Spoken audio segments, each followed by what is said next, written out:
দুধ শীতলীকরণ প্ল্যান্ট হল একটি অত্যন্ত গুরুত্বপূর্ণ অবকাঠামো, যেখানে কাঁচা দুধ সংগ্রহের পর দ্রুত ঠান্ডা করে সংরক্ষণ করা হয়।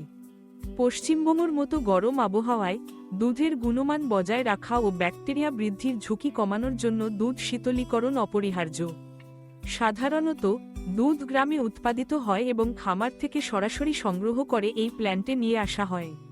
প্রথম ধাপে দুধ একটি পরিষ্কার ও স্যানিটাইজ কন্টেইনারে নেওয়া হয়। এরপর দুধ শীতলীকরণ প্ল্যান্টে প্রবেশের আগে তা পরীক্ষার মাধ্যমে এর গুণগত মান যাচাই করা হয়। দুধে কোনো ধরনের ভেজাল বা অস্বাভাবিকতা থাকলে সেটি চিহ্নিত করে গ্রহণ করা হয় না। এরপর দুধকে দ্রুত 4 ডিগ্রি সেলসিয়াস বা তার নিচে ঠান্ডা করা হয়, যাতে ব্যাকটেরিয়া বৃদ্ধি রোধ হয় এবং দুধের স্বাদ ও পুষ্টিগুণ অক্ষুণ্ণ থাকে। এই শীতলীকরণের জন্য প্ল্যান্টে সাধারণত বড় বড় স্টেইনলেস স্টিলের চিলিং ট্যাঙ্ক ব্যবহার করা হয়, যেখানে স্বয়ংক্রিয়ভাবে তাপমাত্রা নিয়ন্ত্রণ করা হয়। শীতলীকরণের পরে দুধকে পরিবহনযোগ্য অবস্থায় রেখে দেশের বিভিন্ন দুগ্ধ প্রক্রিয়াজাতকরণ কারখানায় পাঠানো হয়।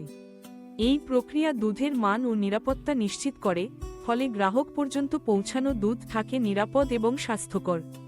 দুধ শীতলীকরণ প্ল্যান্ট শুধু দুধের গুণগত মান বজায় রাখে না, বরং খামারিদের ন্যায্য মূল্য পেতে সহায়তা করে এবং দেশের দুগ্ধশিল্পকে আরও উন্নত ও টেকসই করে তোলে। আধুনিক প্রযুক্তি ব্যবহারের ফলে এই প্ল্যান্টগুলো এখন আরও দক্ষ ও পরিবেশবান্ধব হচ্ছে, যা গ্রামীণ অর্থনীতিতেও ইতিবাচক প্রভাব ফেলছে।